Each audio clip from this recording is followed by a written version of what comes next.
Oh, hell yeah. Welcome to Morning Skate. What's up, guys? Your host, Ked, joined by my co-host, Brownie. And let me tell you, we have quite the guest. Toronto native. He now lives in St. Louis. He reffed over 1,300 regular season NHL games, 90 in the playoffs. He reffed the 2012 All-Star Game, Scotiabank Place in Ottawa. The 2014 Olympics, that's right. He went international. Sochi, Russia. Ever heard of it? Canada Gold, Sweden and Silver, Finland Bronze, all of them. The 2009 Winter Classic, yeah, I've played outside before, but not in front of people, just, out on the rink. The 2017 Winter Classic, Snipes and Snipes podcast with Jeremy Rodick. This guy's a legend. So Tim Peel, welcome to the podcast, dude. How's it going, buddy? Thanks for having me on, boys. I appreciate it. Buddy, when he told me that you were into coming on, I literally started a brand new memo in my phone, and it was like everything that popped in my head of something that I've ever wanted to ask an NHL ref, and I just kept writing them down. I had buddies that I play with were like, oh, ask him this. Oh, very excited. Well, it's like the common hockey fan doesn't get the chance to ask. I mean, I get to talk to my beer league refs, and they're like, "Hey, you got any extra beers?" That's dude, most of the time, right? Most of the time, they're just stoned. Yeah, right. No right. idea, like what you're talking about. But to talk to a real, like, legit ref is it's a treat for us. So I really appreciate you coming on. Oh no, anytime. So you still play a bit, Brownie? Play some beer league hockey? Well, I don't want to go into the whole thing, but I worked through a heart attack back before Thanksgiving. Oh, wow. Very, very lucky. And the guys I play with are like, when are you coming back? I'm like, Doc says after the new year. So I got clean pipes now, knock on wood. Hopefully Ked's still out there and I'll be back out there soon. So yeah. Awesome. Well, I'm glad everything's good. Yeah. I got a 7-year-old, so it was very scary. Yeah. 100%. He was only on the IR for like a week. It was incredible, man. You can't contain him. Yeah. So Tim, thanks for joining us, man. We have so many questions to ask you, and I think like the first question is just how did you get into reffing? I feel like that's probably a good baseline. Let's establish how you got into it, because obviously you had a passion for it. Very decorated, man. I mean, that took me about a half hour to read all the shit that you've done in your life. So, like, how'd you get into it? Yeah, no, that's a great story. It's I was born in Toronto, but I moved to the Maritimes when I was really young. Oh. Our family did in New Brunswick. And I was adopted, grew up in a trailer park, didn't have any money. And the trailer park that I grew up in was right beside this country club. And obviously we weren't members of it. And so I started caddying at the golf club and cleaning clubs and working there as in the summertime. And then when the wintertime rolled around, I missed having the money. In the town that I grew up in, small town, Hampton, New Brunswick, 1,500 people, no traffic lights. The rink was like the church. That's where everybody hung out for 7-8 months of the year. And so I was 13 at the time, and Mom and Dad were like, why don't you ref the 8U, 6U, 10U, and so on? And to make extra money to make up from the caddying job that I had. And so that's how I started. I started at 13 and I was just doing it for extra money. And then it just kind of took off. I did it through college, and back in the Maritimes, they call it the Maritimes, New Brunswick, Nova Scotia, Prince Edward Island, and Newfoundland. The American Hockey League was big back then. They had the Cape Breton Oilers in Cape Breton, Edmonton's farm team. They had the Moncton Golden Flames, where Brett Hull played. They had Fredericton Express, where Claude Julien played, and so on. And so that's how I kind of took my next step in my early 20s. I was the local linesman. So the NHL would send in referees to work in the American League, and I was the local guy that would work games in Fredericton, St. John, New Brunswick, Nova Scotia. And then I was working for a bank, a leasing company in Moncton, and my boss, our head office was out of Toronto, and he promoted me to come work in Toronto out of our corporate head office. And I'll be honest, back then, this is in the early 90s. I just thought I'd live and die in the Maritimes. I never envisioned moving to Toronto. And then that's when that's when I got my break, as I got in the OHL as a ref. and had success there the first couple of years. And then back then they used to have what they call an NHL trainee program, and they had the guys in the NHL. They had guys that were under NHL contract, but they worked just in the American Hockey League. And then they had a group of us called NHL trainees, and we worked in the old IHL, the International Hockey League. And that's kind of where we cut our teeth, bench clearing brawls. Yeah. It was awesome. I loved working in the IHL back in the day. And then they brought me on as a trainee. And I remember just being so pumped that they brought me on as a trainee. And funny story, I was working a Detroit Viper game in the old IHL, and it was a big game. And Brian Lewis, who was the director of officiating for the NHL, came down to watch this game and see how I was doing. And I called just a horseshit penalty, like a minute and a half to go against the Vipers. Of course, the other team scores in the power play. The home team's chasing me off the ice. Yeah. And I had to work at the bank the next morning and after the game, get in around 2-3 in the morning, get up and go to work. And Brian Lewis came in. I can remember it like it was yesterday. And he goes like this. He points his finger. He goes, "Come here," and he takes me outside. And he looks at me and he goes, "Maybe you're not as good as you think you are." And he did a 180 and walked away. So I'm driving back to Toronto for the next 4 hours going, well, it's over. Yeah. This was my shot, and I blew it. I had a big boss at the game. And it's funny, but he was just kind of testing me to see, does this guy have the jam to you're going to have a lot of bad games over your career, and it's how you rebound. And then he was the one that hired me a year later. And so, that's great. That's a great story. It's funny. You mentioned Julian, the pictures of Julian when he played back then with the long flowing hair and the big handlebar. Oh, so what a stud. I loved Claude Julien. I still keep in touch with him. We had a bit of a common thread because, like I mentioned at the beginning, I was adopted, and Claude Julien is adopted. I think 2 kids. Man, I think he's got 4 or 5 kids, but he adopted 2 kids. He's a tremendous human being. I love the guy. We had plenty of FU contests on the ice and so on, but I'd see him away from the rink at the hotel if they were the visiting team, and I love the guy. He's a good person, a good human being, and I don't know if we'll ever see him again. Maybe his time has come and gone, but he's a good hockey person, good, and a tremendous coach. Yeah, he was fantastic here. Loved him when he was here. And everyone, I mean, when you got guys like Bergeron saying he's had the most impactful coach that he ever had in his career, I mean, that's something to hang your hat on right there. Bergie said that about him. Yeah, something to that. I might not have the word exact, but something to that effect. You know what, Brownie, you just touched on a guy that. Oh boy! Watch out! Brownie's getting fired up about this. Peeler, we have this thing where I take a timestamp of how long it takes Brownie to mention Patrice Bergeron. We were about 8:45 into this one. That's awesome. I could go on for an hour about how much I love Patrice Bergeron. You and me both, buddy. And I don't know him like you do.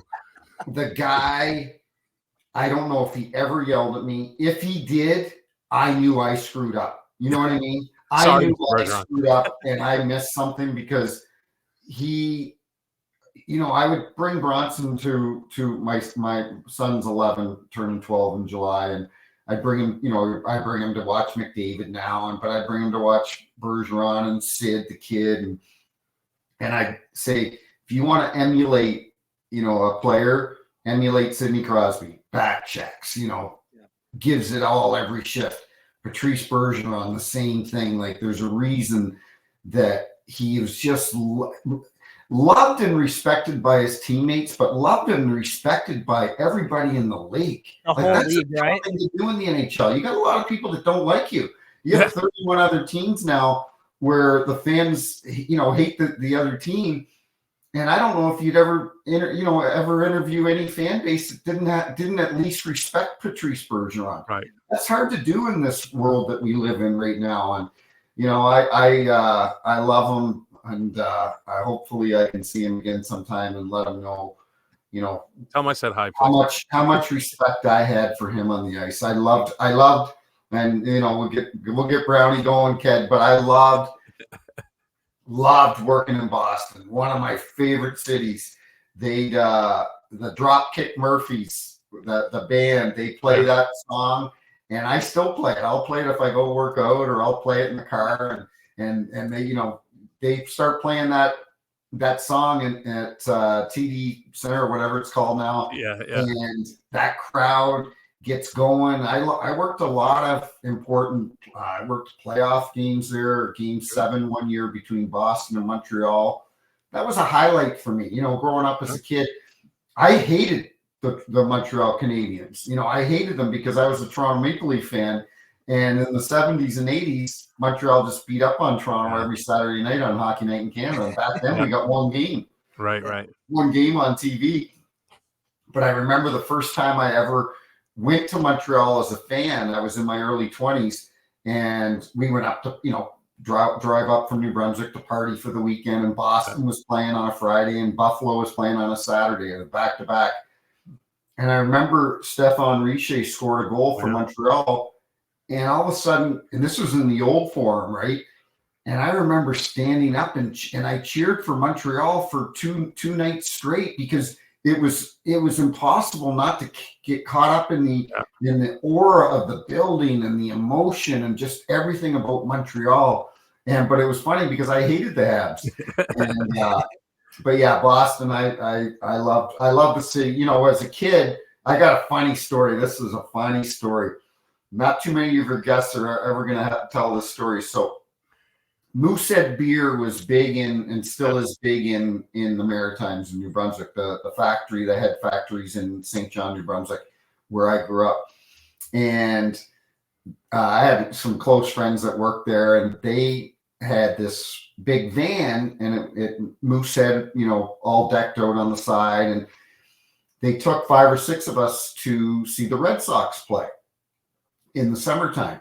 I had never been to Fenway Park before, and we're drinking all day at Faneuil Hall, and just acting like, I'm in my early 20s, acting like just a complete idiot.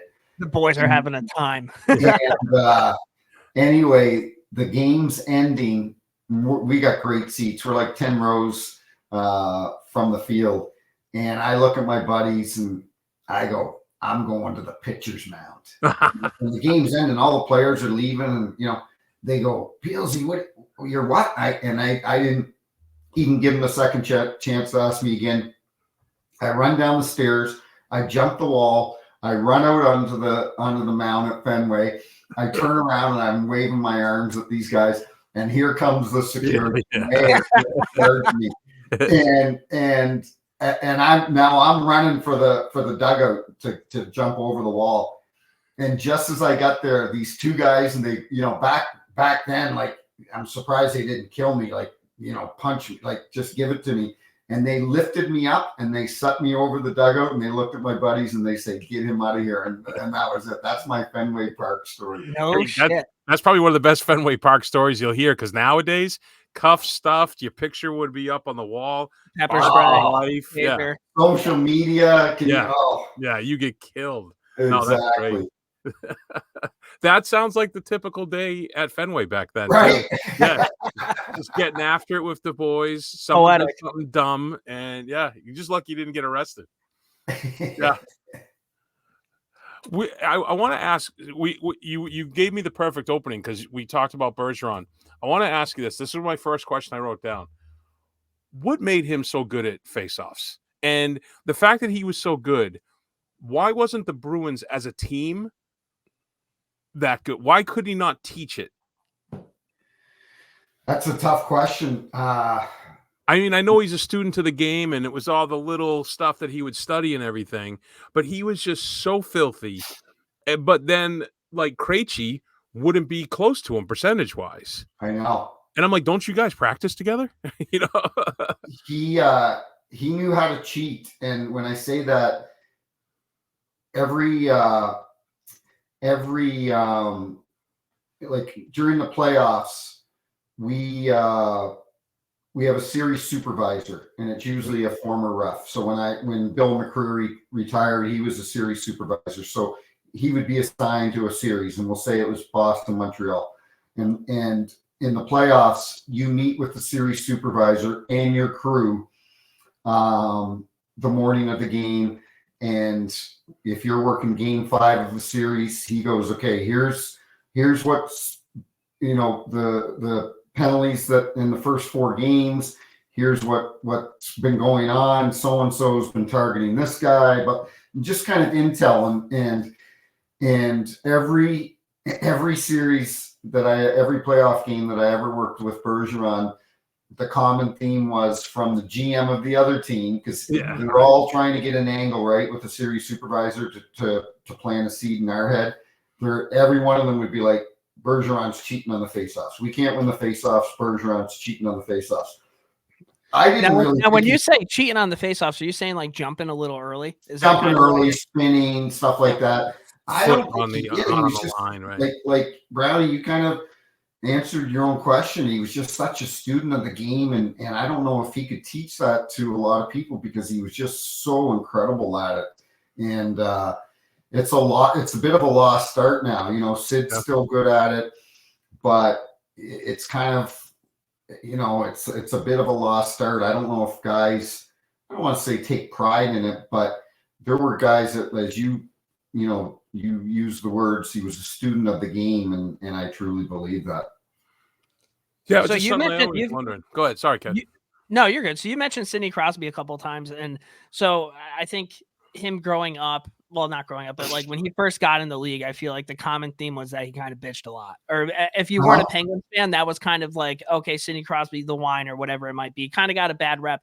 But as time has gone on, that's kind of, fizzled out right now. Now people see Sidney Crosby for his brilliance, right? Like he's probably the best hockey player I'll ever see. I mean, growing up, I got to see Gretzky a little bit, but like not Oilers Gretzky or anything like that. So when you're reffing these games season by season, are you seeing the changes within him? Like, did he have to be talked to a lot by referees? Like, what can you kind of get into his like progression as a player, I guess, when he went from being a guy who, all he does is piss and moan to like a guy who's one of the most respected guys in the league, kind of like Bergeron. Yeah, I think you hit the nail on the head. He came in the league, and you think about it, he came from the Quebec Major Junior League. I think he played for the Ramparts. Yep, Alexei Lafreniere's team. Yep. Yeah, and he was 18 years old, comes in the NHL. That 3 or 4 years, however long he was in the queue, he ran that league. Yeah. He ran the refs. He ran that league, and all of a sudden he's coming into the NHL, and you got Don Koharski, Bill McCreary, Mick Magoo, Kerry Fraser. You got big names and big personalities, and I think Sid thought he was going to come in and maybe do what he did with referees in the queue and intimidate them and get his way, and he quickly realized that wasn't going to be the case, and no matter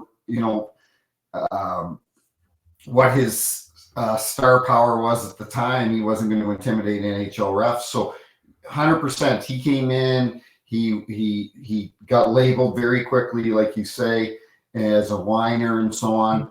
And but in fairness to him, he's 18 years old, right? Like, and that's like what he's used to, right? Like he's used we're to so hard on these kids,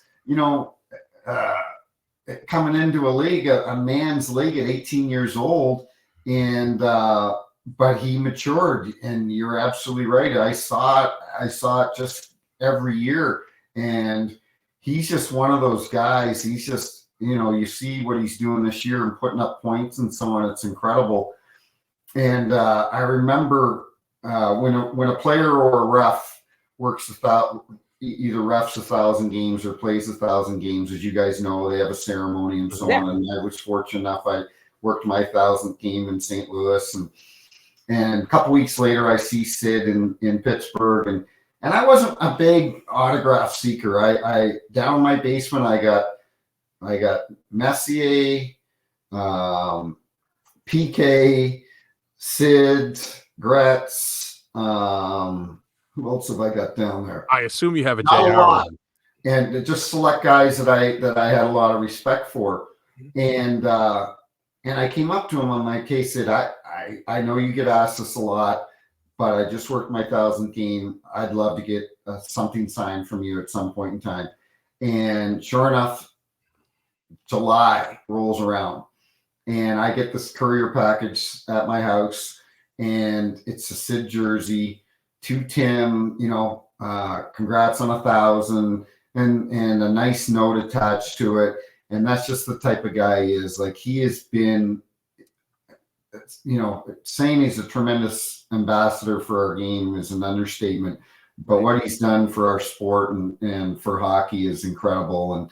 And I don't think there's anybody out there, whatever fan base you're at, that isn't going to miss Sidney Crosby when he's gone. I'm going to miss it. But I think we've got a few more years left. I'm not sure about the Penguins. They seem to be, they're the second oldest team in the NHL right now to Washington, and they just they don't seem to be. I don't think the Carlson thing is working out so well. Right. I don't know if you guys saw a quote by him. They asked him the other day, why do you think you haven't had success 3-on-3? He goes, I have my views, but I'll keep them to myself. And I'm thinking to myself, that's not good. I don't think a good quote. I don't think he's fitting in that dressing room, and I just don't think it's. I thought it was a great move by Dubas when he made it. I thought, you know what, him and Letang on the power play, whether it's first unit, second unit, whatever, but it's just not working out. And I love. The league is better when Sidney Crosby's in the playoffs, but I don't know if sure. Hey, I wanted to ask you, you mentioned that you played your 1,000th game in St. Louis, and I made a note of that when I was reading about it. Is that something the schedule makers do on purpose for you, so it's your home rink? Exactly. That's cool. Yeah. They ask you where you want to work your 1,000th game, and obviously you want to work it in the town you live in. Usually guys do, so that your family, that I look back at pictures now, and that's Bronson's like 3 and Brielle's a year old, and my wife's holding them, and they come on the ice and they give the Bacchus was the captain. He gives Tisha flowers, and Taze, it was Chicago and St. Louis, and funny story. So, there hasn't been a ref or a player that's ever reffed or played in the NHL that hasn't had a little bit of a hangover. Okay. So everyone's got after it here and there. So night before the game, we have a bit of a party at my house, and more dinner for everybody and so on.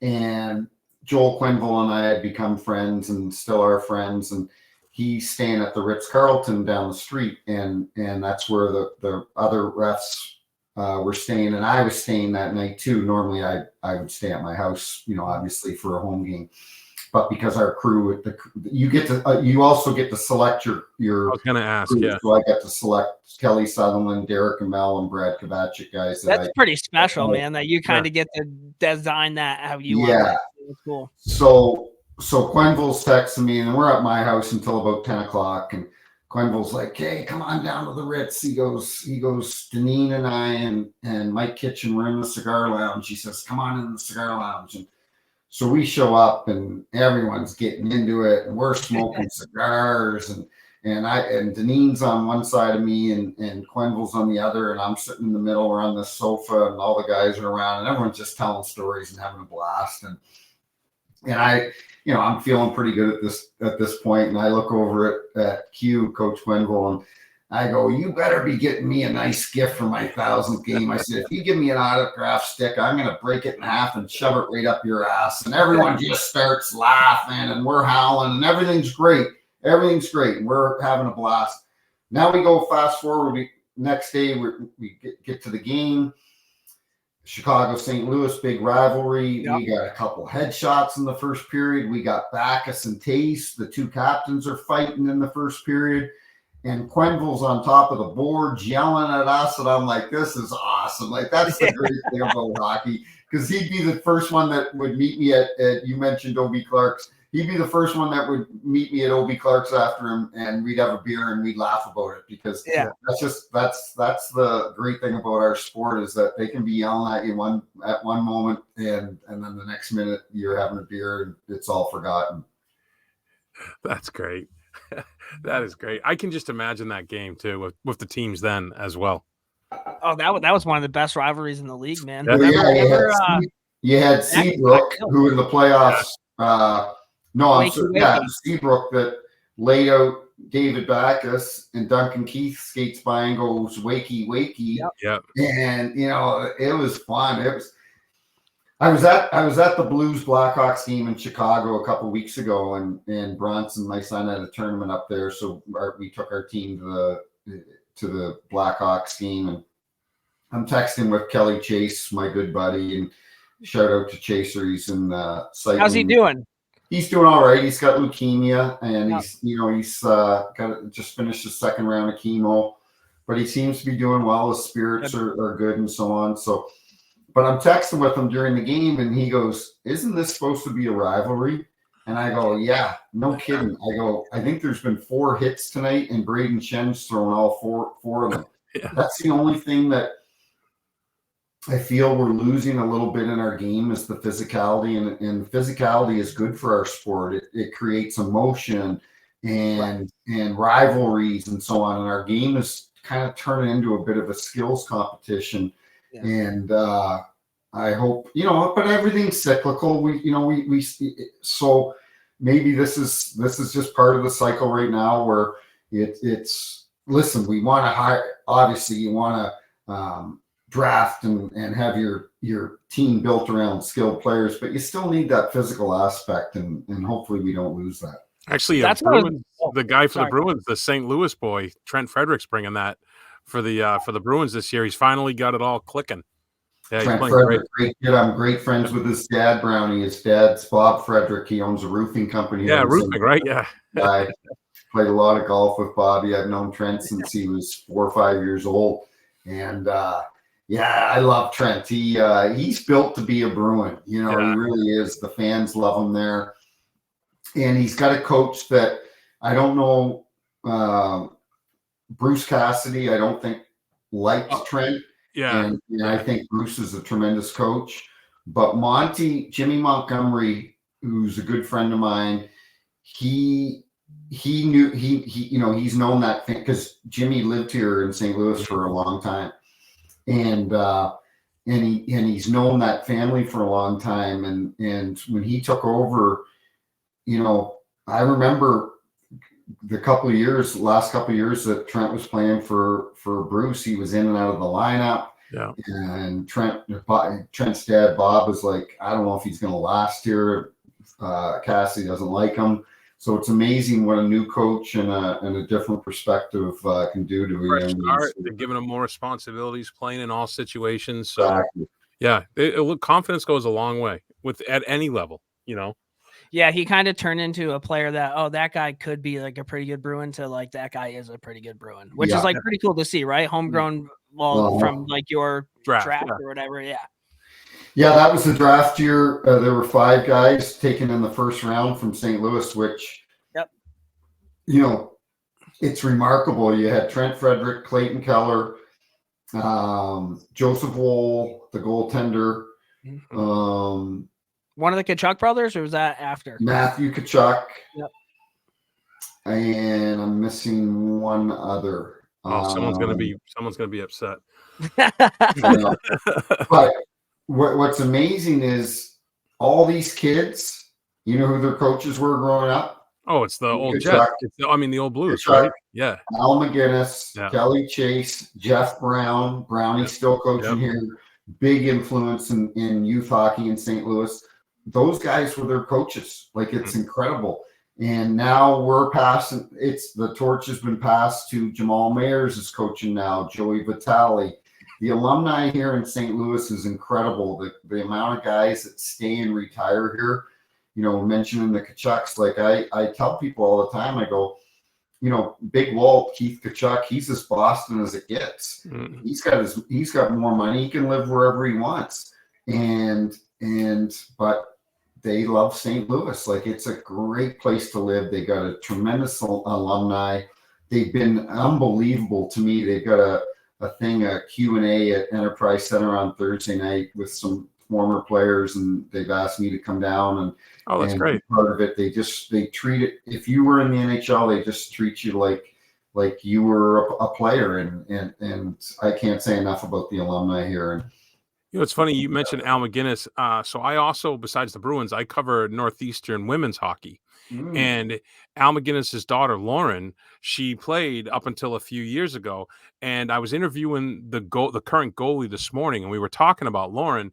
And I said, I didn't realize that slap shots were hereditary, that you passed them down, because she had a cannon, an absolute cannon. Yeah. Boomer I've seen highlights of her. I wonder, it makes me want to text Al. Do you know if she's playing in the new PWHL or? I thought her name was in it, but I don't know what ended up happening, because they had that huge influx of players and then everything kind of shifted around and settled out. I'm not exactly sure at this point. Okay. Yeah. I think she could, though. She's a heck of a player. You know, they just, they've got a tremendous alumni here, and it's great to see. Yeah, for sure. You talked about with Montgomery and Coach Q. So you had friendships with a lot of the coaches, I'm assuming, and some I'm sure were funnier than others.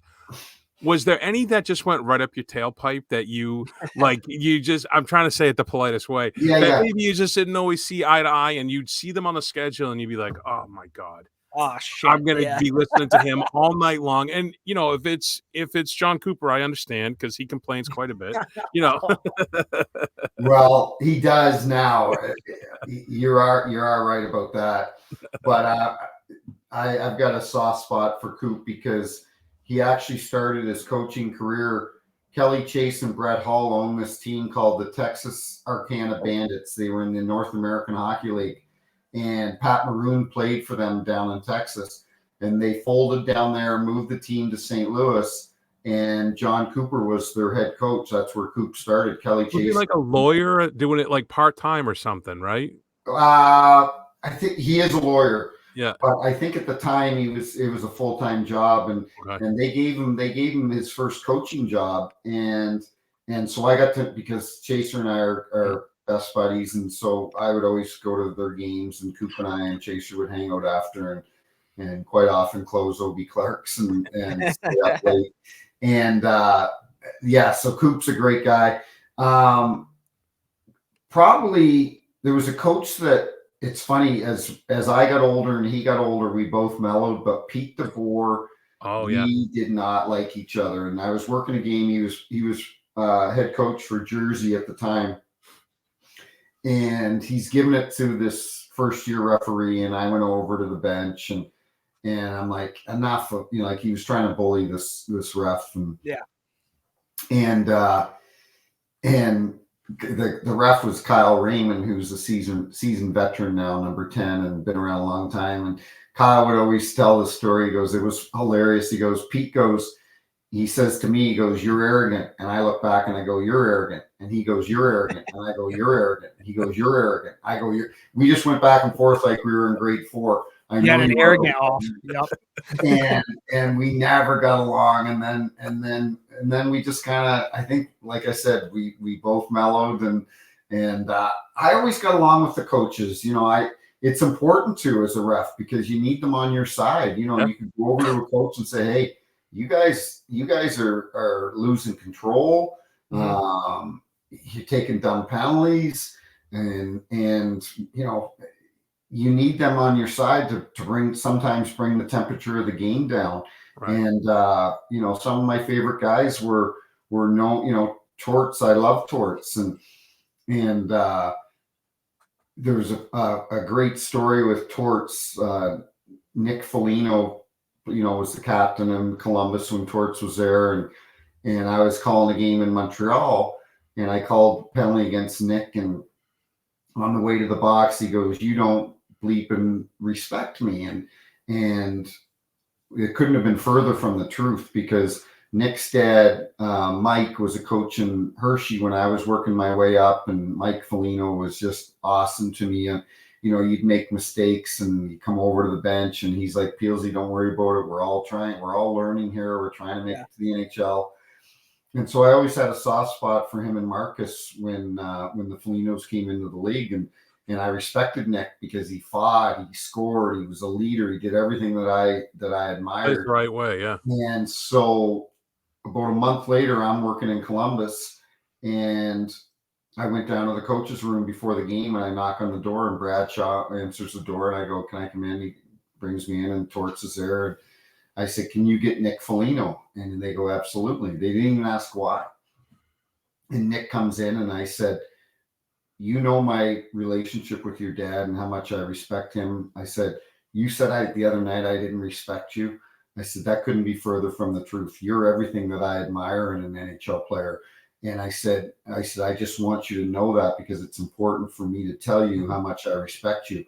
And he leaves the room, and Torts goes, "That was awesome." He goes, "We need more of that." Yeah. And it's kind of, I think, society too. Like, people will ask me, what was Connor McDavid like, or what was Austin Matthews like? I go, I don't really even know, because they didn't even talk that much back, like when I was on the ice. Mm-hmm. The new generation of players, and I guess there's nothing wrong with that, but they're just so focused on the game. We've kind of lost that. You had relationships with players, and sometimes it worked and sometimes it didn't. But, when you get to know a player personally, they realize this guy's not an a-hole. He's just, he's out here doing his job. It's nothing personal.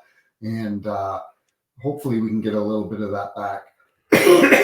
Excuse me. So you mentioned with the Mr. Foligno, like, oh yeah, bad call, and he's like, hey, we're out there just trying to do our best or whatever. I mean, refs mess up all the time. Hockey players mess up all the time, whatever it might be. So let's say first period, you blow a call, shit. When you go to the locker room with the other refs, like, are you guys looking at TVs where it's like, oh shit, that wasn't a penalty, or that was a penalty, or do you not even touch that? Like, do you not want that to affect the way what's going to happen then? Does that make sense? Yeah, no, it does. Not so much a trip or a hook or a hole, but if there was something, back when I was refereeing up until the last couple of years, you couldn't review, like, if I called a penalty on Brownie for high sticking you, but actually it was your teammate that got you. Mm-hmm. I had to eat it back then. Yeah. There was no review in the double minor.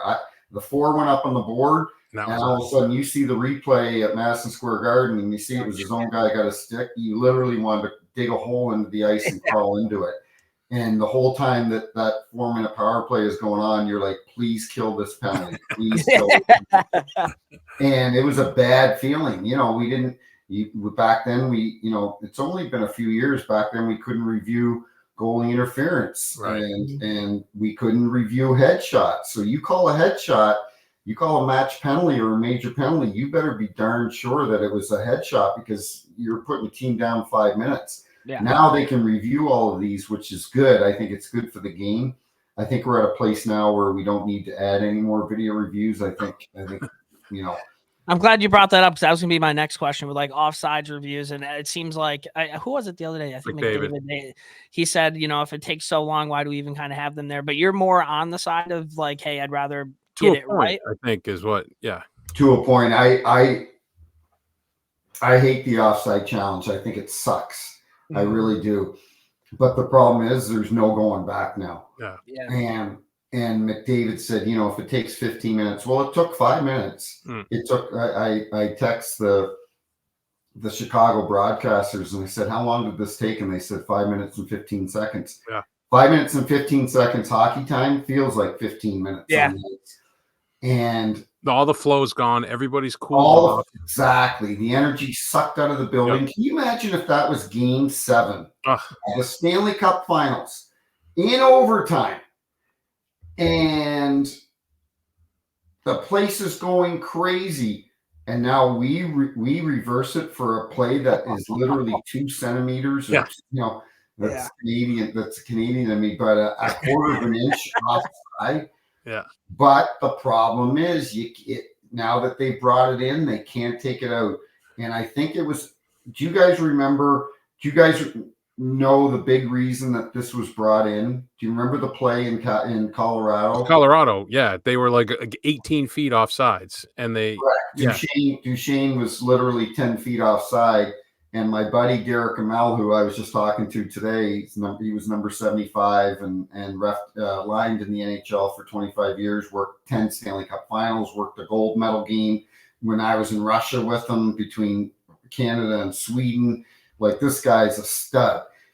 And what happened was he thought the Colorado player shot it back the Nashville player shot it back into his end zone. Right. So that's why he knew it was offside. He knew, Duchesne was, but he thought that the Nashville player shot it back in.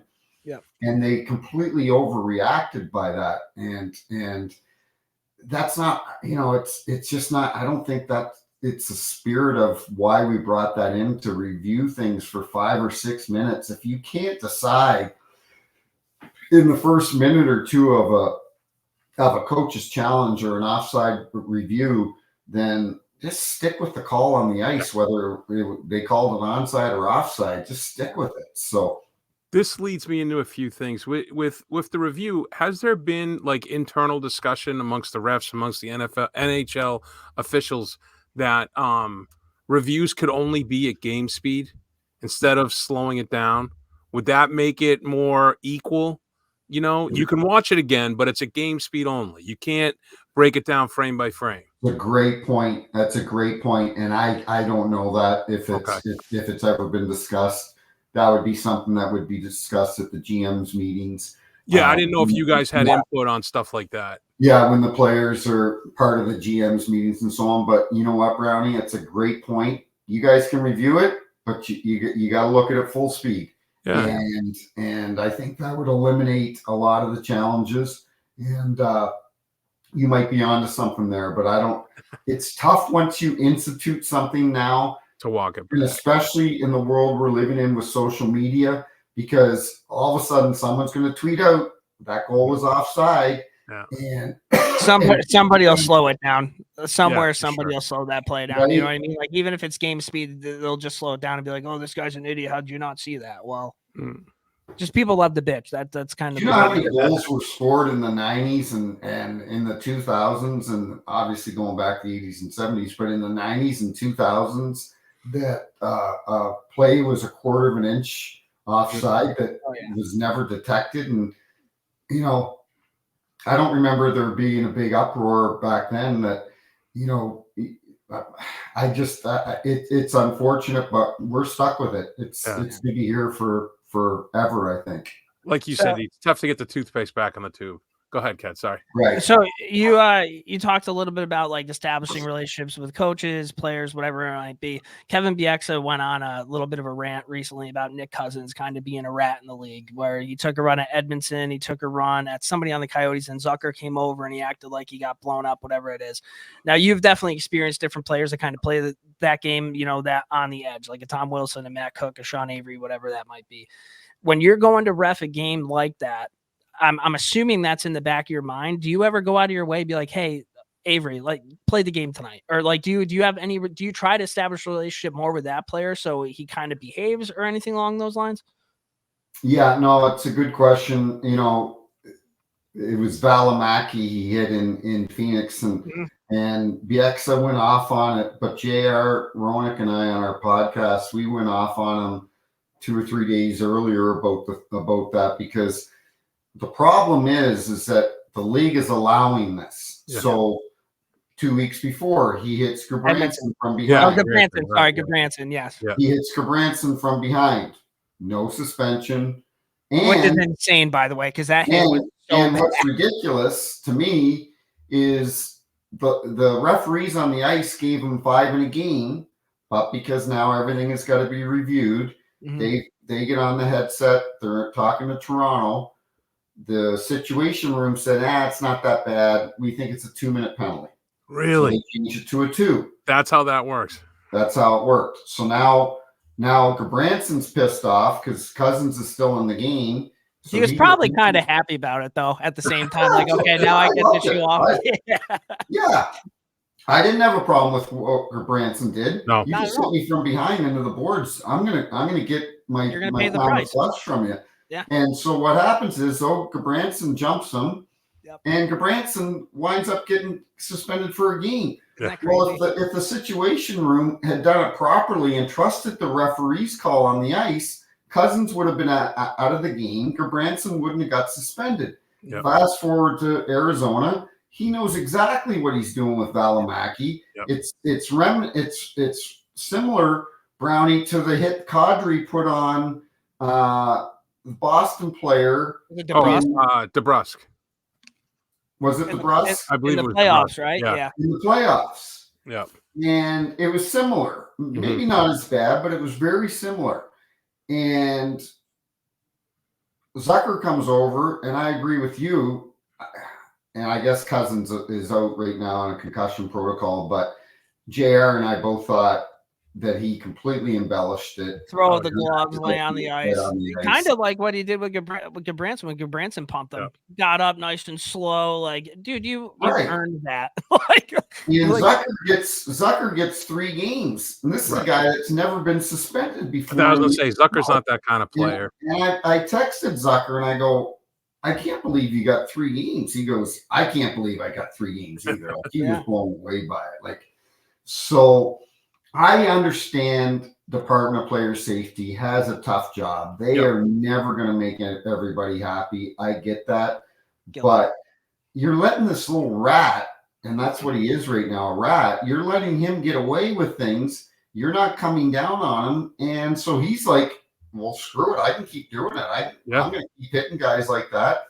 And somebody's probably going to jump me and get suspended, and I'll take it. So until the league comes down on him, I think you'll continue to see him do it.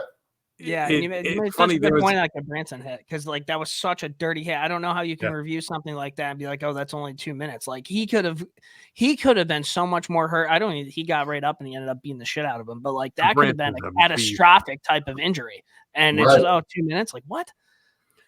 And I think that's the problem with Department of Player Safety right now is if Gabranson was hurt on the play. Oh yeah, suspended. But because he's not hurt on the play, they're like, it's okay. We're gonna give him a free pass. Well, attempted murder is still a crime. Exactly.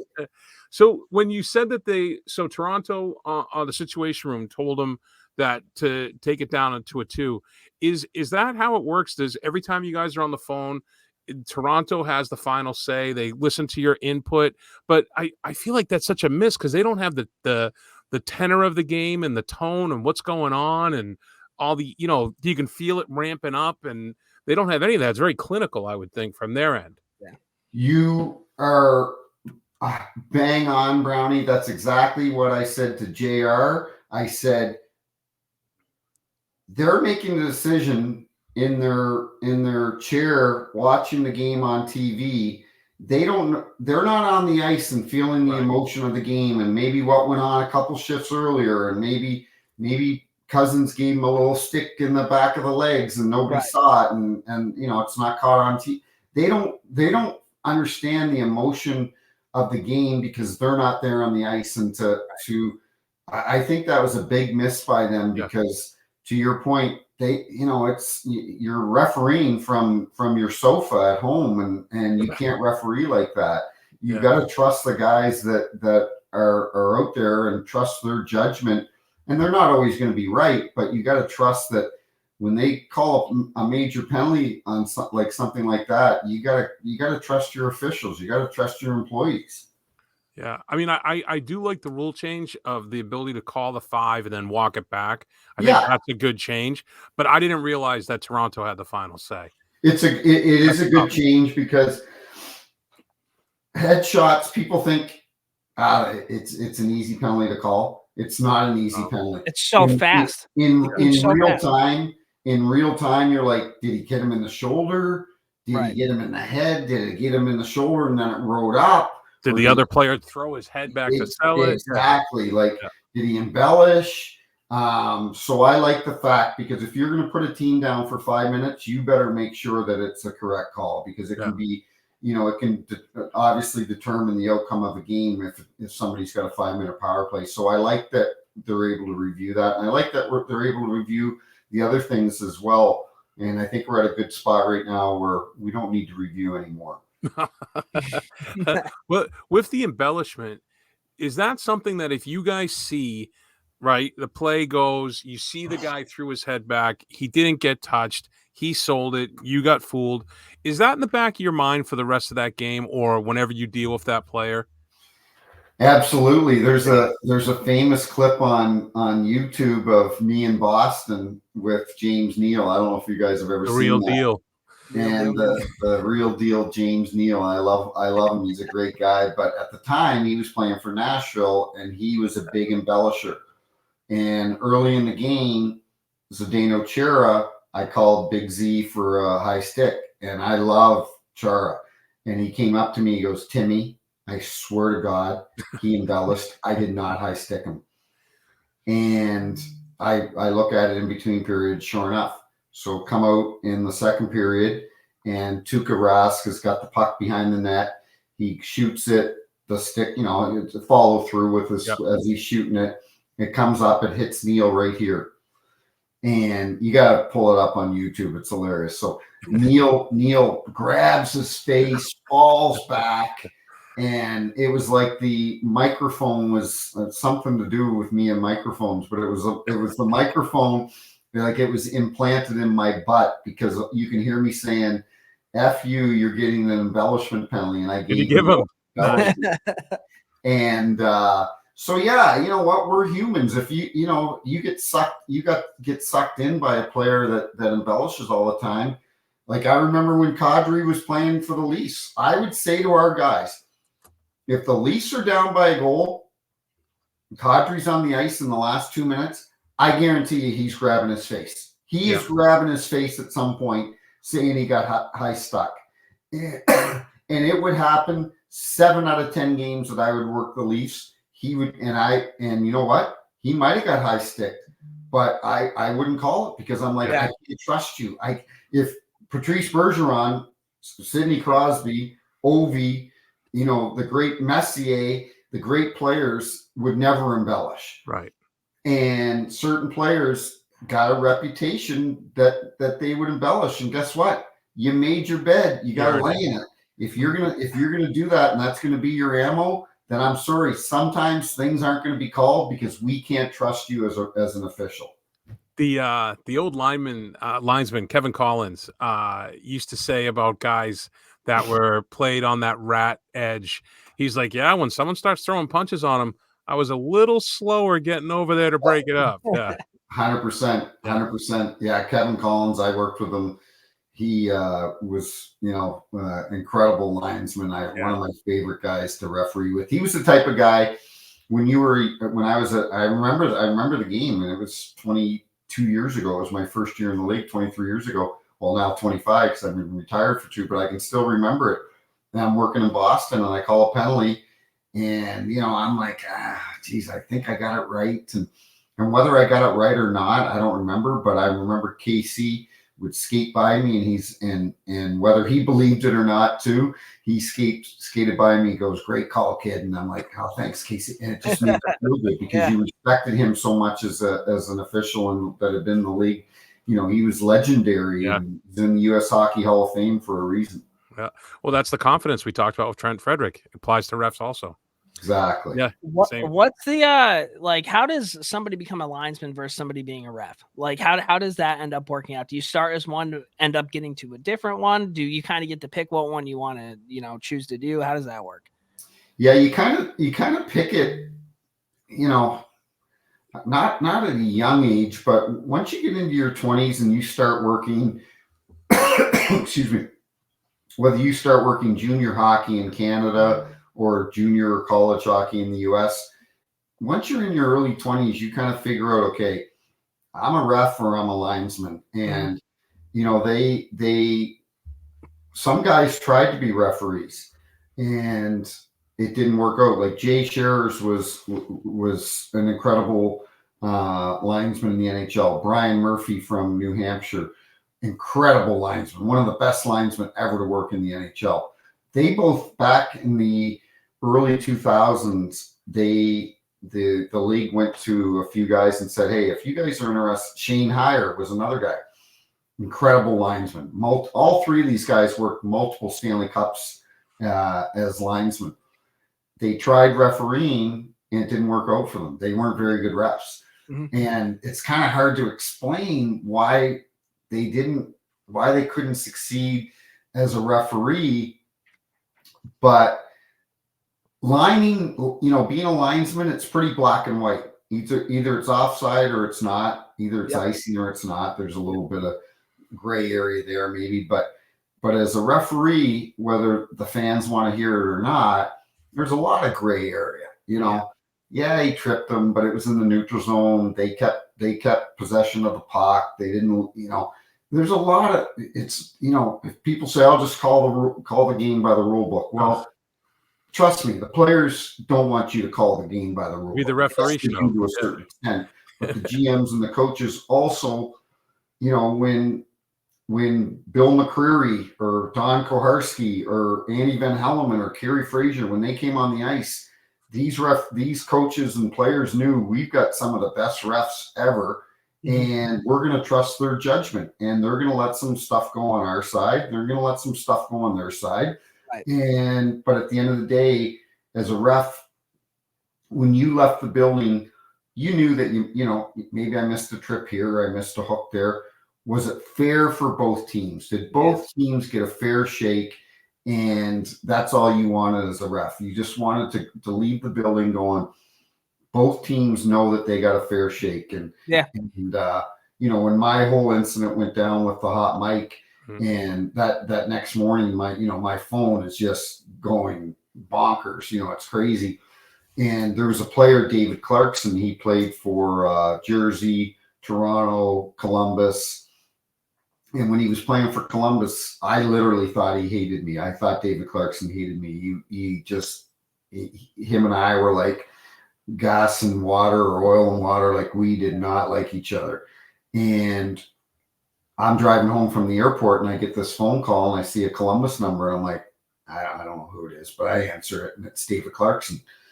And he goes, hey, Timmy, it's David Clarkson. I got your number through, Marty Brodeur. I hope you don't mind. I'm like, hey, David, how you doing? And I thought for a second he was going to say, it looks good on you, blah, blah, blah. Yeah. And he goes, I know we didn't get along when I was on the ice. And he goes, I'm retired now. I live in Colorado, and I was just skating with some alumni up here, and we all think it's a travesty what's going on with you. And he goes, but he goes, when you were roughing our games, he goes, they'd have your names listed in the dressing room. And he goes, I knew we had one of the best refs, but he said, I knew we had one of the fairest refs. Yeah. And that meant a lot to me, coming from a guy that I knew didn't even like me. Right. And that's all you wanted. I remember Bill McCreary saying to me once, and Bill McCreary's to me is the greatest ref that's ever been in the league, and he's in the Hockey Hall of Fame, rightfully so. And he said to me once, he goes, you never want to be liked, you just want to be respected. Mm-hmm. And it was such a good line, because it's so true, because you're never going to have and it's, it kind of translates into life too. You're never going to be liked by everybody. But all you want to do is be respected. And it was so true as a referee. You can't keep everybody happy. And there were a lot of players that I knew didn't like me, but hopefully they at least respected the job that I did or tried to do. From a fan's point of view, if we as fans don't know you, unless it's like Kerry Fraser with the hair, right? Or, right. Yeah. But for the most part, if you don't know a ref, that means the ref's doing a good job. Right. Brownie, you nailed it. If you know a ref's name, most of the time you know that name because you're like, God damn it, I have to put up with this guy again. Yeah. The Rangers are going to be so fucked in the third period. Like that's like what you're thinking. If you don't know the name, it's like, okay, you don't really think about it. Yeah. I mean, the standouts, right? Like Kerry Fraser was a good ref, and Halloman was a good ref. Kevin Collins, the lineman. I always thought you were a good ref. It's like the guys because you'd see like the first minute and a half of gameplay, and you're like, oh, we're going to be shorthanded all night. You just know, you see it coming. But which leads me, Ked's already cringing. Here we go. Why does Chris Rooney hate the Bruins? He doesn't. I know he doesn't. But you know what's so funny? People thought, and I think it's I know it's a perception. People thought that I hated the Blues. Yeah, because you're the hometown guy. And because if I called more penalties against the Blues than the visiting team, people are like, "Oh, he's just doing that because he lives here and he doesn't want to show favoritism to the Blues." Which is how many times I've said that to myself about Rooney. I can't. Yeah. And that couldn't be further from the truth. Like and I get your point, but Chris Rooney is he worked the Stanley Cup Finals in 2000. He's worked a few, but he worked the 2019 Stanley Cup Finals with the Bruins and the Blues. And being a Boston guy, and I'm sure the Boston fans then were thinking, "Oh, we're screwed," but the league was like, "No, we're putting him in here because he's one of our best refs, and it doesn't matter where he lives." If we had gone through this interview and I didn't say that to you, I would have been kicking myself. I had to. What's that? If I went through this interview with you and didn't say that, I would have been kicking myself. So no. I'm glad you brought it up. No, I'm glad you brought it up because it's so true. And now on social, back when I was reffing, you're not allowed to be on social media. Oh, really? Probably for a good reason. And now that I am, I'll have fans going, "Oh, you hated Carolina." I'm like, I didn't hate Carolina. I get Toronto. The Toronto fans are the easiest to work up. They're unbelievable. That was one of my questions. They were the most fragile fan base. It's unbelievable. And they go, "You hate the Leafs," and I don't know if you guys have ever seen my picture that I put on Twitter, but it's me in my pajamas at Christmas time with the Toronto Maple Leaf pajamas. I go, "Yeah, I really hated the Leafs," and I show them the picture. And you and Tavares in your matching pajamas. Like, you guys are so fragile. You want to blame. I go, the last 2 years since I've been retired, when the playoffs start, every year they blame the refs. And I had enough. I go, "You've been blaming the refs for 19 years, not getting out of the first round. You've got to quit blaming. Like, come up with another reason that you're not getting out of the first round. You can't keep. Yeah, probably has nothing to do with the fact that you haven't had a goalie since Curtis Joseph, right? Probably has nothing. Exactly. Or the way they allocate their funds, but we don't need to divert into the Leafs. With you talking about fans, did you ever have instances where you were nervous leaving the rink? Like, was there ever a time where you were like, "Oh boy, where's my detail?" Yeah.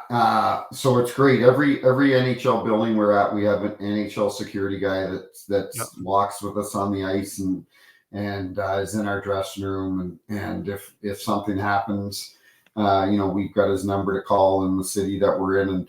And I forget what year it was. It might have been 2016 or 15 or 16.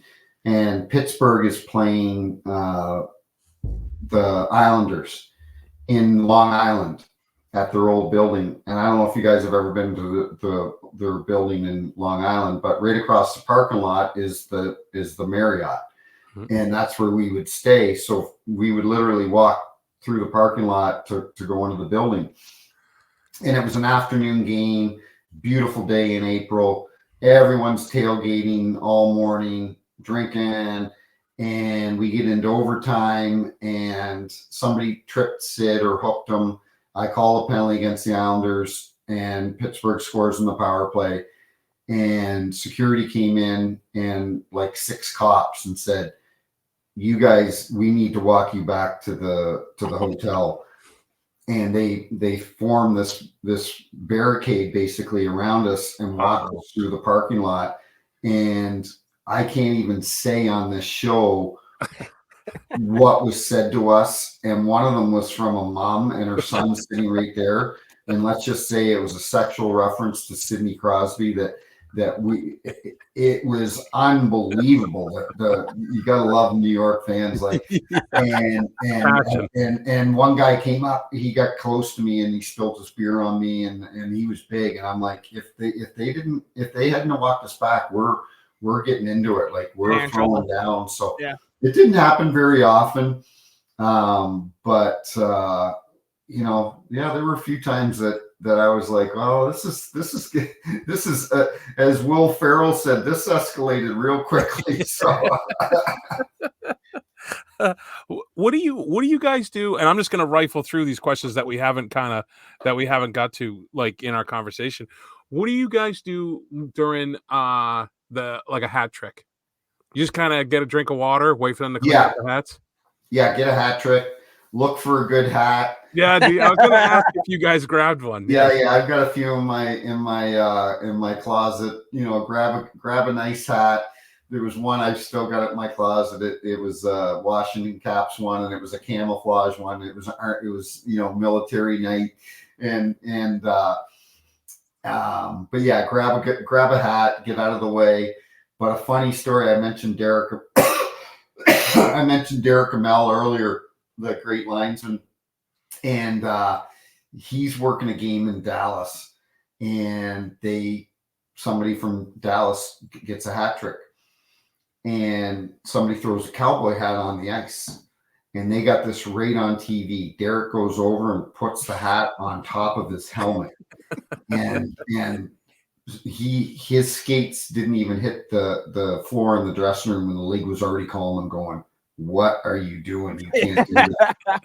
And but it was fantastic. So yeah, that's always been a big head to go over his helmet. I was at the Blues game on Thursday night. Kyrou had a hat trick, and my son Bronson threw the hat on the ice, and yeah, it's fun. No, I just was curious because it's a funny thing, and I always see. I love one of my favorite parts about the NHL is when there's like a stoppage in play and a linesman or a ref is leaning against the boards of whichever team, and I just love seeing the back and forth because everybody. Granted, there are times where people are yelling, but there's usually it's laughing.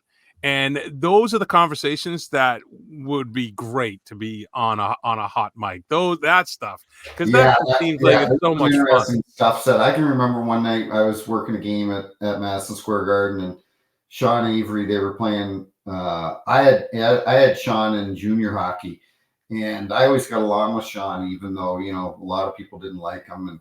And one night they're playing Pittsburgh, and he keeps calling Tyler Kennedy pig nose. Hey, pig nose. Hey, pig nose. Hey, pig nose. He keeps calling him pig nose. Finally, I skate over to Aves. I go, "Why are you calling Kennedy like pig nose?" And he goes, "Peelsy, have you ever seen his nose?" And I looked, and I'm like, "Oh my God, he does kind of have a pig nose." Now you can't these players would say to each other, it was like, "Oh my God," it was unbelievable. Unbelievable. So Avery, you mentioned anyone else stand out that you remember from your time playing or reffing, just like funny all the time? Yeah, Steve Ott was funny. I just for Stieg, I had said to both benches, different years, different games. But one night Ott's playing for Dallas, and I just looked at the bench, and I go, "Otter, are you married?" He goes, Yeah, I'm married, Peelsy. I'm like, "Your wife must have to take Tylenol every night for a headache, because you give me a headache every night that I referee you." Like, he was just nonstop. But not at us, just at the players. Versteeg was the same way. And Chris Simon, one night, I remember Chris Simon was a tough dude, man. Tough. He was a talker. Yeah. And he's playing for Minnesota. They're playing Calgary, and somebody came in and took liberties at one of his players, and he did something back, and one of the other players, the Calgary players, said, like, "Chris, dude, what are you doing?" Or Simon says to him, he goes, "What are you doing?" And Chris and this other player goes, "I'm just sending him a message. I'm sending him a message." And Simon looks at him. He goes, "Well, consider me his secretary, and all messages come through me." Like, that was Chris Simon's line. "Hey, consider me his secretary, and all messages come through me." I'm like, that is awesome. I love that line. File him under "do not fuck with." He was a scary. Well, that's why I'm surprised he was a talker, because he seems like the big, strong, silent guy. That once his wires crossed, it's like, oh, why did we do it? Why? Yeah. It's not worth it. Peeler, do you have any Jerome McGinley stories? Oh, that was going to be my last question. I was going to ask that at the end. No, he was very good to the officials. He was intense. Like he was like like Sid. He'd get on you if he thought they were getting the raw end of the stick, like raw end of the deal. But he just played the game. Like he just played, man. He was another guy. He's like Patrice Bergeron, a guy you just respected so much, and a guy that you knew played the game the right way, respected the game, respected his opponents, and was just loved by his teammates and the people that he played against. So no, and I think his son's playing in the WHL now. Yeah, I had to ask him because of how obsessed Brownie is with Bergeron. He takes Iginla to a whole new level, and I didn't know you had that on your thing. That was for you, Brownie. That wasn't. I appreciate that.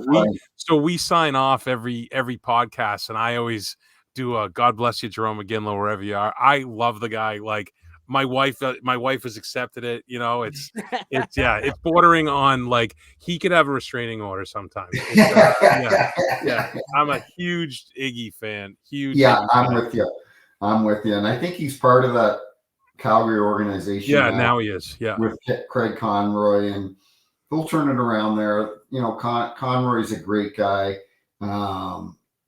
Tough situation there. Is he a Clarkson guy? Is Craig Conroy a Clarkson guy? What's that? Is Craig Conroy a Clarkson guy? I'm pretty sure he is. I'm not sure. I'll have to look that up. I'm not I need sure. a new building. The building's in bad shape. The building sucks. No.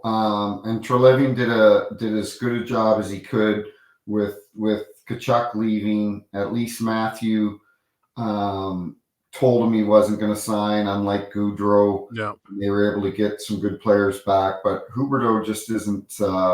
Huberdeau's not working out there, and Conroy's going to have a difficult decision to make with Hanifin.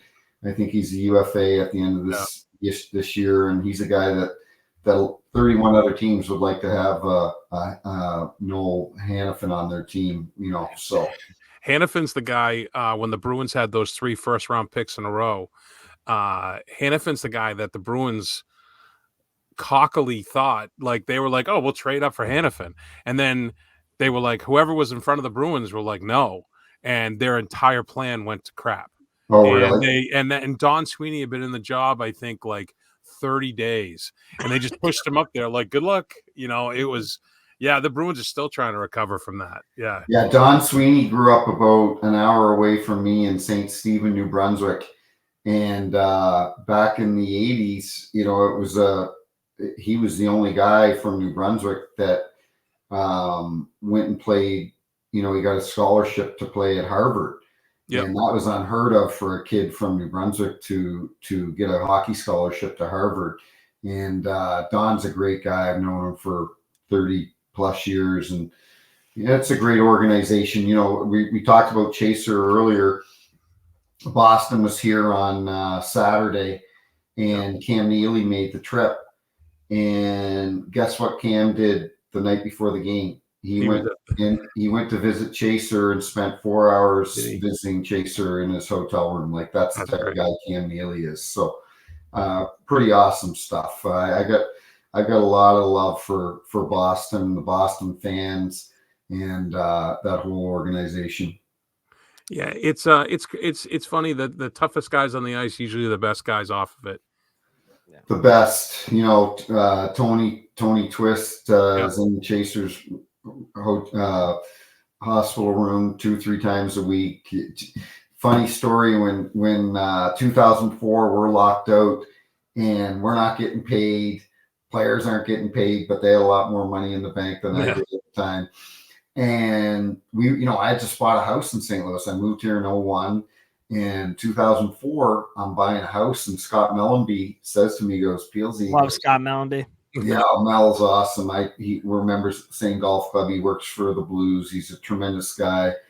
He was the epitome, like the prototypical Philadelphia Flyer. Him, Rick Tocchet, those type of guys could score, could fight, would do anything for their teammates.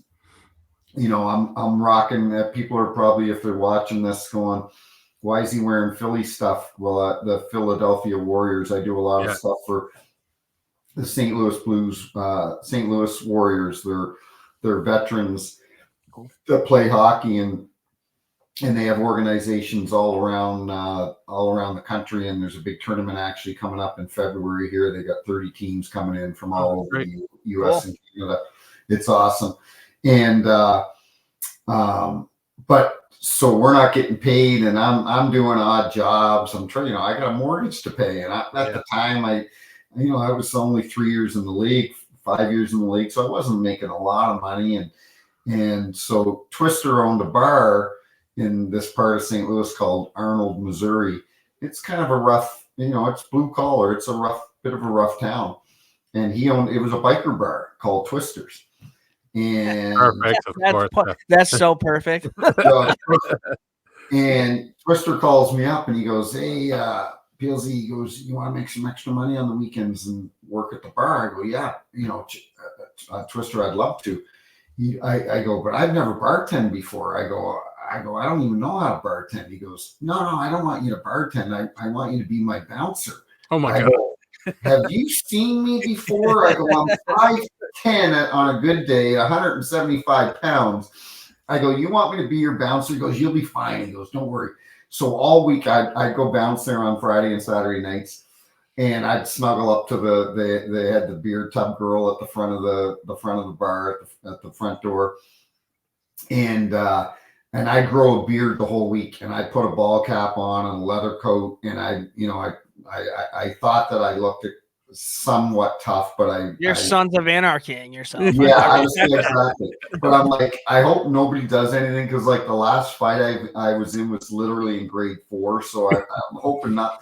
And yeah, that was my lockout experience, was bouncing at Tony Twist's bar. Hey, some guys played in Switzerland, some guys bounced at a bar. Everybody had their own lockout story. Exactly. I mean, Peeler, that's tough, dude. Like, you were the bouncer, everybody else probably doing like yoga. No, not you, dude. You had the leather coat on, dude. Probably sunglasses, like one of those like lick and stick like tattoo things you put on your neck so people think you're tough, dude. You're ready to go. Oh, that's great. You've answered every question I've had for a ref. I can't thank you enough. Tell everybody about the podcast too, please. Yeah. So Jeremy Roenick and he was one of the first guys to call me when I had the hot mic incident. And he called me that morning, and he goes, and now, he got canceled because of what he said on Spit and Chicklets, and NBC let him go.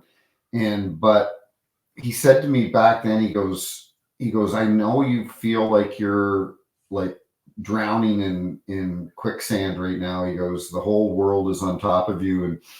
And he goes, "But trust me," he goes, "I know you." And he goes, "You're going to be fine." And so I had met him. He played with Keith Tkachuk in Arizona with the Phoenix Coyotes at the time.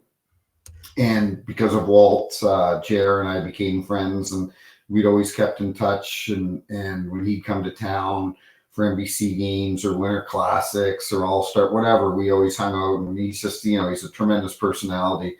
And so he called me one day. He's like, "Hey," he goes, "there's no ref doing a podcast." He goes, "Let's do a podcast." I said, "Perfect." So he goes, "What do you think of Snipes and Stripes?" I go, "I love it." He goes, "I sniped a lot of goals, and you wore the stripes." So he's awesome. He's the best. I love the guy. He seems like an unbelievable guy, dude. Like, if I could carve out a best friend that's just gonna like have a kick-ass time, be funny as shit, but like also like a good dude, it'd be him. You know what, kid? I showed Bronson my 11-year-old and JR's talked about this on the podcast. He's playing for Arizona, and they're in the playoffs. And not to bore you or keep you long. No. He the night before, he lays out Modano, and they've got to like basically carry him off the ice. Yeah, I remember that. And he goes, "I know the Hatcher Darian is coming after." And he's carrying the puck behind the net, and Zuboff, a lot of people don't know this, but Zuboff slashed him first and broke his thumb. And literally 1001, 1002, here comes Darian Hatcher, 6'6", jumps and hits JR and breaks his jaw. Yeah, it was the jaw. And I'm showing Bronson the video of, and you guys have seen this, all his teeth, he looked like a jack-o'-lantern. All his teeth are just mangled, and he's picking them out. Like, he's literally picking them out. And he missed the next game, but then came back the next game. It's insane. With, as you guys remember, the full like football mask on, and I'm like, those guys back then, built different. Not to age myself, I'm 57, but that era in the 90s and early 2000s, I think was the best hockey to watch. That's so funny you said that, because I mentioned this to Brownie earlier. Literally, we had a conversation. Before you got on about this. Like, when you think about the league now, you think McDavid, McKinnon, Matthews, like, those are kind of it. But back then, dude, you had Correa, Solani, Lindros, Ziggy Palffy, Messier, like Billy Guerin, John Leclerc, Tony Amani. Like, you had unreal players. Kachuk, Roenick, Sakic, Yzerman. Like, the list goes on and on and on. And you know what? You had a plethora of good goaltenders back then. Oh my God! Now you could count them on one hand. Back then it was Cujo, Richter, Marty Brodeur, Patrick Waugh, Patrick Waugh, on and on and on. The amount of phenomenal goaltenders that you had. Hockey and I love it, because that era, it was a combination of skill and physicality. 100%. You got the personalities too. Line in Philadelphia, the shortest guy was 6'4", 6'3". Leclerc, Renberg, and Lindros. Yeah, and all of them were good players, like skilled players. But they destroyed people. And you guys know who came up with the Legion of Doom line was Jimmy Montgomery. Monty was playing for Philly then, and he came up with that nickname for that line. But that was a great, I love that hockey back then. So yeah, JR and I are doing it. We're live every Wednesday night on nofilter.net. And last week we had PK, right? PK was great. And then in 2 days on Wednesday, it was kind of a last minute call by both of us this morning. I said, let's get Terry Ryan on the show. I was going to ask. I saw the promo. Saw it all over social media, suited up for the Newfoundland Growlers in the East Coast Hockey League at 47 years old. You know, he's on the hit show Shoresy. He's been on our podcast. He's an unbelievable dude. He's just awesome. Dude, he's a Newfoundlander. Of course he's a good guy. Like, they're the best. I worked a lot of games in Newfoundland with the old St. John's Maple Leafs. Those Newfies are the best people in the world, the kindest people. And there's a great documentary called Come From Away. And it's about 9/11, when all the planes had to divert to Gander, Newfoundland, because Gander, Newfoundland was an international airport. Right. And it was one of the few international airports in the U.S. or in North America that hadn't shut down because of 9/11. All these planes diverted to Gander, Newfoundland. Well, this whole documentary, we're off of hockey now. We're talking about, you're good. But all these planes had to go to Gander, Newfoundland. Well, Gander, Newfoundland's only a few thousand people. They didn't have enough hotels for all these passengers that landed.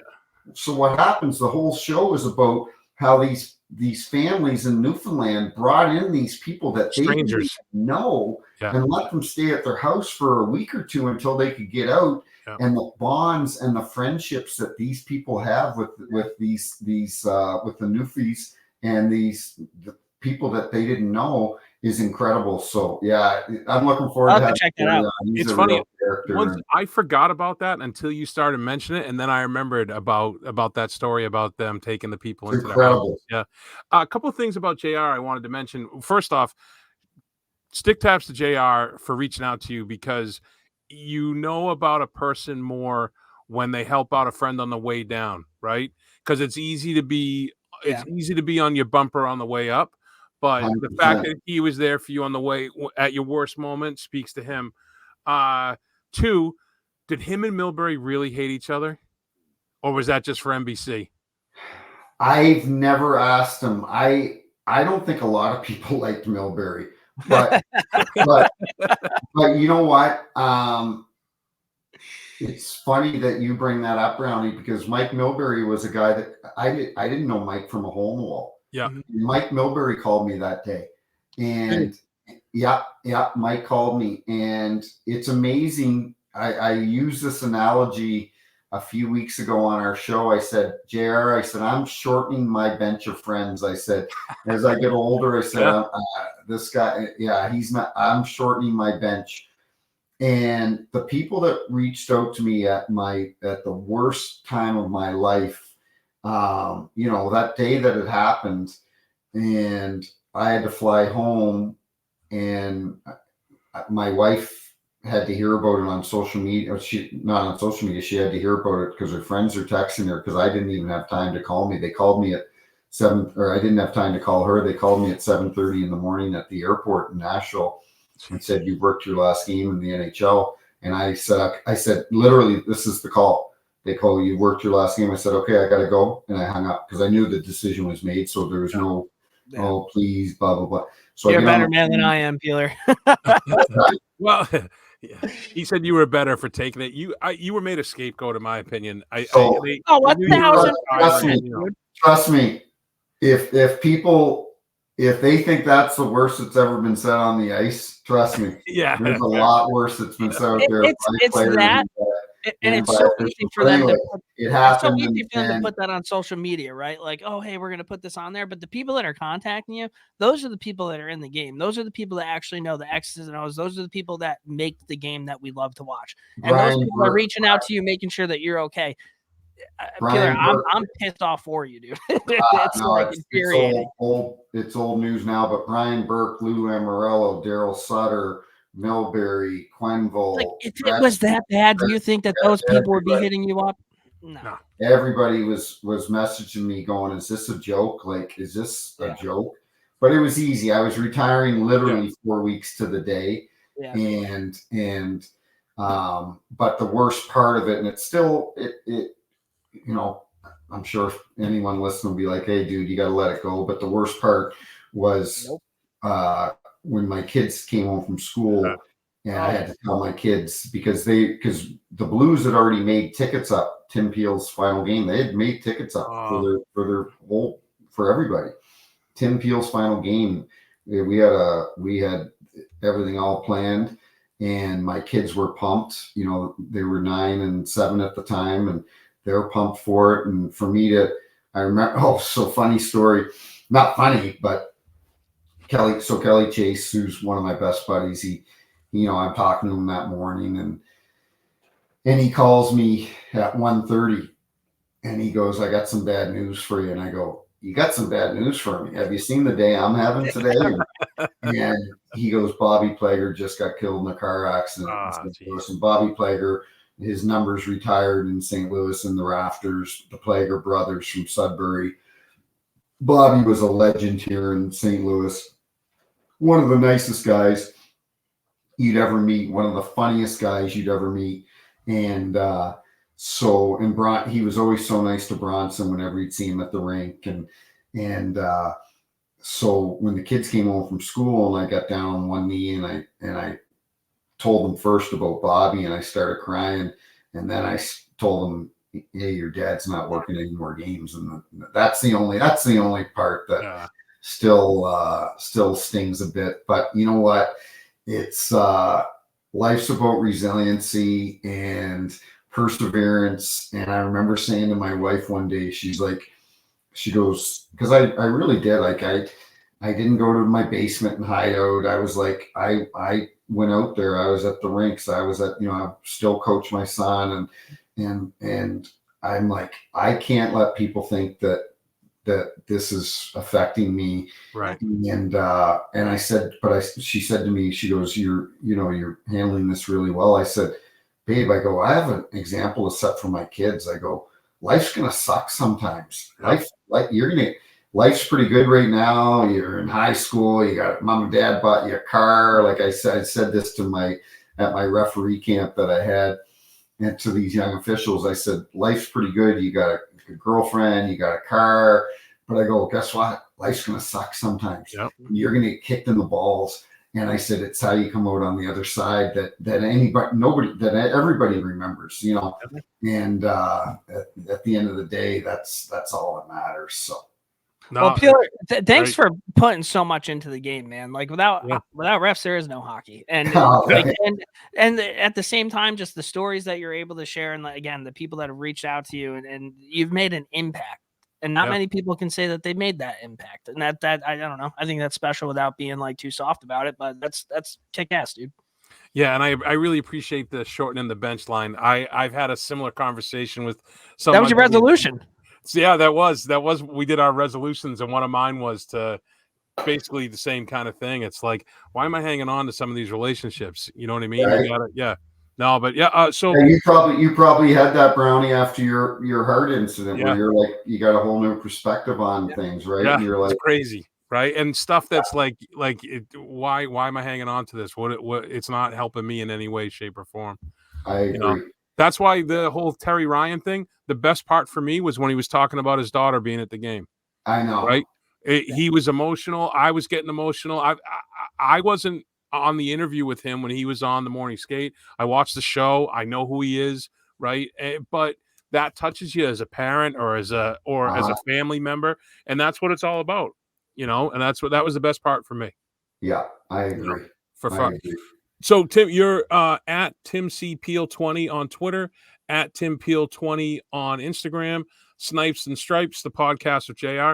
And I got to tell you, you're telling me with the amount that JR talks, there's no audio of him yelling at a referee that you guys could use as an intro for that podcast. I mean, come on, that's a no-brainer. Well, there's no audio, but there's a clip, and it's on social media or on YouTube and so on. We talked about it on one of the shows weeks or a month ago. He got high stick twice in one game and was cut open in two different areas.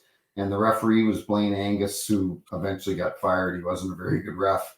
And JR is on the bench, and Blaine Angus is standing in front of the penalty bench, and JR throws a water bottle right across the ice and hits Blaine Angus on the skates. It was hilarious. That's awesome. So yeah, you know what? If JR was playing this day and age with all the microphones, I'm sure we'd have a bit more. If JR was playing nowadays, he would be bigger than Matthews, Marner, and all of them put together. They wouldn't know what to do with him. He'd be a rock star. I agree. Personality, man. Yeah, that's what the game's missing more than anything is the personalities. But 100%. Thanks so much. This has been man. Awesome. Thank you. Awesome having me on. Thanks for having me on. Yeah, thanks very much. Ked, you want to do a sign off? Yeah, guys, that was Tim Peel. Thank you guys for tuning in. Make sure you check out his podcast, and on Twitter, Tim C Peel 20, podcast Snipes and Stripes, podcast with Jeremy Roddick. Tim Peel, ladies and gentlemen, thank you so much. Thank you.